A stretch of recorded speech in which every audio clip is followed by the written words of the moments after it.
G'day, this is Captainoob, and this is an Executioner's the Fixer with 25% faster fire rate and 15% faster reload. So we're back on the Fixer train here. This one's painted with dark matter to make it black. We're dressed in an engineer's outfit from the Brotherhood of Steel, because, you know, what do engineers do? They fix things. What do they fix things with? The Fixer. Yeah, do you get it? Do you see? Do you pick up what I'm putting down? Anyway, so we've got the prime auto receiver on this because we can. We're just sitting under 4,000 bullets, which is great. Aligned long barrel and stock, reflex sight, they're all for maintaining this thing in VATS as much as possible. Not going to have an unyielding low health approach, going to be full health.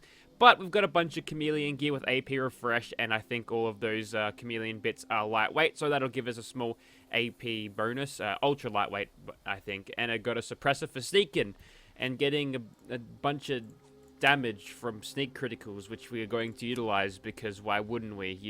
You'd be dumb not to. So we'll chuck on all of the commando perks, and then we've got enough room for serendipity here because I am not going to grab ricochet, and I'm not going to grab serendipity, you see. So I'll find bloody miss. There it is. Did I say I was going to crack serendipity? Well, maybe it's because I was reading the perk because I was going over. I've also got better criticals, critical savvy, Grim Reaper's sprint might be helpful. Quick hands because we're going to go through our ammo very quickly. And we've got one more point in intelligence than usual. I've actually taken these out because I could just drop all my energy ammo and don't have to worry about crafting any because it's all free, at least on the PTS. So I've got first aid. That'll be helpful in a second, you'll see. And we're going to fill out the last thing with Packer. I'm going to hack the game. We'll hack Fallout 76. No, I'm playing in the PTS with worlds. 91 damage. I hit the wrong button there. 91. Pretty good. Okay, here's another thing. Note my stats right now. They're looking pretty bad because mutations. I'm just going to eat all of these. Look at all these buffs that I'll get. And for the next hour, none of that stuff will be taking anything away from me. Yes, that's some nice special. Yes. Look at that. Perfect. I love the PTS. Okay, let's start this off with a little bit of boss killing. This is going to be Executioner's Firerate Fixer versus Encrypted. Now, this should be a fairly easy job because we've got super stim packs out the arse thanks to free crafting, and then also all of these lovely, beautiful buffs, and we can get some early adrenaline on these guys. They're actually all aggroed versus the ghoul, so we're getting... we should be one-shotting these guys normally, but not today. So, there we go. There's 20 damage. A little bit more. That's a gutsy. We'll take him out. Now we've got 50%. We still got to wait for a few seconds. The robots... I think it's here. It's around there somewhere. There it is. I see it. So that's good. Full adrenaline has been achieved. There's a lot of gutsies around here. Now, ideally, we want to take the fight against the robot sheep squatch around there, just because if I fight it around here, it'll have a random head laser attempt. Oh, that worked well. Okay, they just exploded with proximity, not because they knew that I was there. So, yep. Should be easy. If we had healing factor right now, we could probably just walk all of this off. But then that'll, I mean, I could have the serum for it to make sure it didn't cut out my mutation or the stim pack healing. That's okay. I could be doing this during the night, but I think... What the hell? Alright. Just stubbed me torn a rock. Don't worry. Happens to even the most agile of vault dwellers. And we'll do this. And I want you to pay attention to exactly how much the difference in damage is once we get to the executioner phase of it, which will quickly pop a stim pack. That should probably be our last one. And then we'll keep going. Got a bunch of hits, but actually didn't there. We could probably do this without popping another stim pack at this point. And we're running out of AP here. We'll just let it come back for a second. Cutting it real close. That should be enough. It's not enough. It was enough.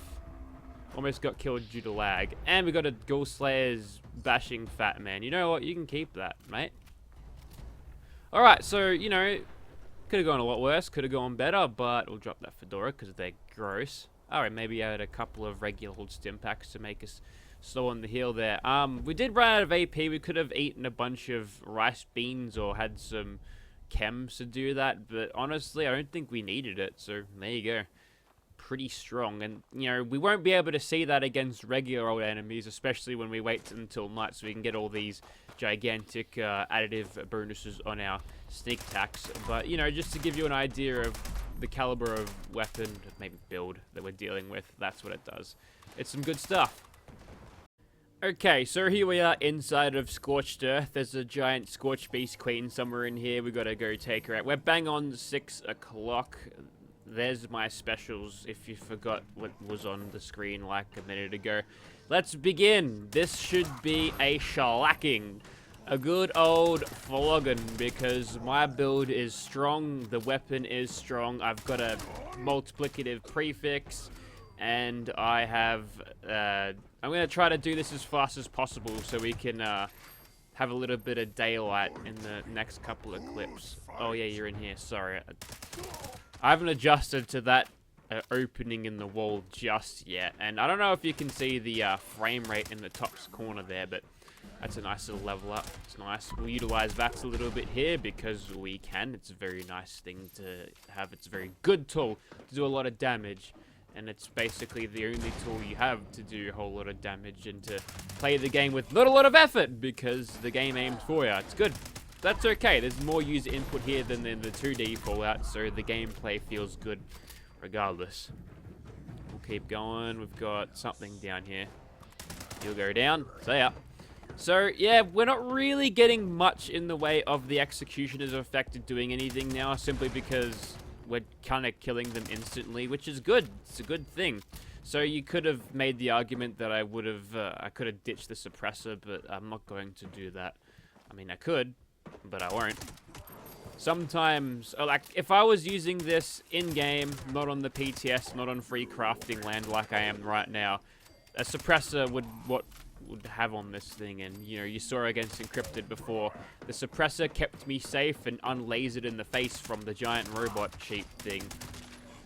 Alright, I think we're done in here. How long that take? It was pretty quick. Let's keep up the pace because I reckon we can finish this off real quick. I'm gonna try to do it fast enough that people won't even realize that there's time for Encrypted in it. Alright, we've got a little bit of daylight. I'd suspect about perhaps 5 minutes or so before the daylight's gone, so if we can kill Swan as the sun's setting, that'll be some poetic justice, because I don't know where I'm going with that. He likes to get up. At least the Fallout 4 incantation Swan gets up at like 3 AM, has a walk around, has a slash probably, and does other business, but that's kind of cool. He's got little bits of behavior. Most of the time he's sleeping. I like how there's like signage of, hey, don't go in here, there's a big monster, be careful, Swan. So you think, Swan, oh, that's no problem.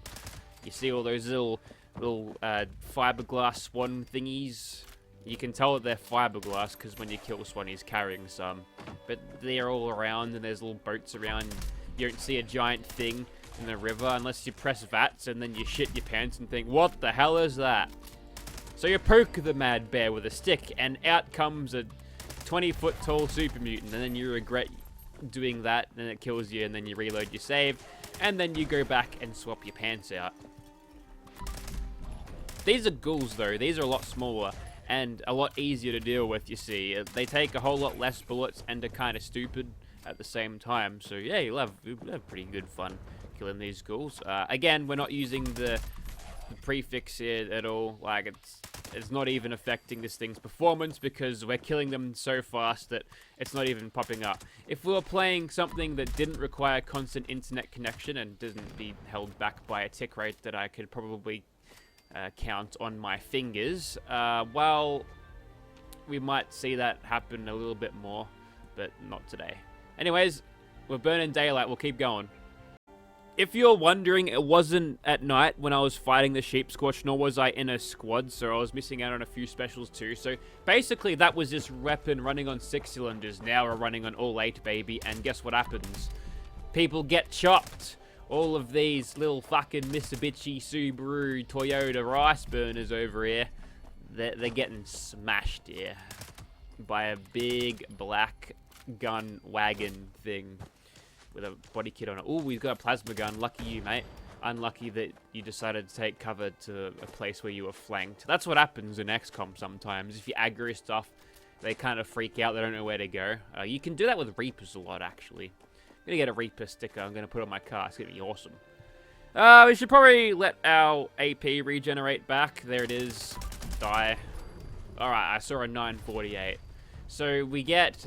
I mean, that could have been either...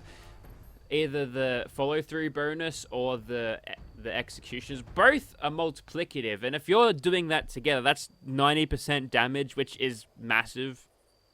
I guess it's actually more since they're multiplicative, but you don't know what I'm talking about. So here's the problem with the Fixer, I think. It's got a habit of making the, I mean, whatever legendary you got on it is good, right? It's gonna work pretty well. This thing would make a Ghoul Slayer's limb damage one look like a god roll just because of how powerful it can get, which is not necessarily a bad thing, but I think we are exaggerating the power and effectiveness that Executioners can be all around because, quite simply, we're not bloody using it.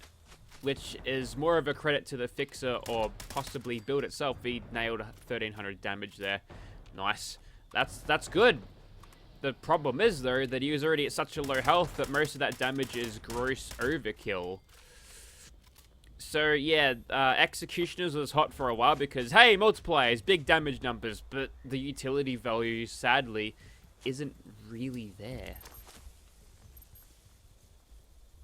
Funny enough, instigating is a lot more effective because obviously everything generally starts at full health. Nice one, mag. And then, for some reason, because the game is so low on laggy stuff, you can actually carry the instigating effect over more than just the first shots. If you've got a supremely high rate of fire thing, you can carry that bonus basically until they're dead. And then, if you're using something like follow through, then you've got that to pick up the slack for damage, so there you go. Alright, let's continue, and we're going to fight some Scorched. Yeah, that's what we're going to do. Prime Receiver, represent. And this should be fun. I'm going to tickle this one. Nope, no dice. I'm going to try to kind of lure them over so I can fight the third one as he crawls out of his hole from really close distance so we can get a really good read at the DPS or just the killing potential. Ooh. May have wandered a bit too close already. It's alright. See how we go. Unnecessary reload there. We'll go that. All that health that I just... all those damage numbers that did nothing. For some reason, in like parts of the Scorched Beast flying animations, they just simply don't bother to take damage. It happens when they land. It happens when they're going into a thing. I'm pretty sure when they go for a piss, which I thought he was going to do, but then he screamed at me instead. They're basically immune. I think the server doesn't keep up with them properly. Anyways, gun fool away, I guess.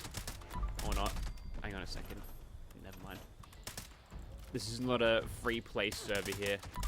If I was using a bloodied one with full unyielding right now, I'm pretty sure these will be guarantees. We kind of have to go off roughies and then use me concentrated fire to get up the rest. Oh, here we go. That's what I wanted to see. So, there you have it. If you have a Executioner's Firerate handmade, keep it. Keep it. Don't re-roll it for something else. Get a new Fixer. Either buy a non-legendary one or scam some PS4 trader for one and start rolling that. You do not want to let go of this one. Now, I've already got a Bloodied Firerate in my inventory, and that's a little bit more versatile, plus all of the unyielding bonuses. But if I wanted to go full health build, this is the way to go. It's probably anti-armor, actually, but this ain't bad. It's good. It's real good. Get one if you haven't, and if you've got one, good work. Keep it. The prices should go up. These are great. Thanks for watching, guys. Also, probably add another 400 or so bullets because I did a lot of messing around before I actually started recording the video just to prepare for the spotlight itself. But yeah, it's good. 123. That's probably not full adrenaline anymore, is it? No, it's no adrenaline. But it's good enough. It's good. Use it. It's good. Want to use it again? I do. See ya.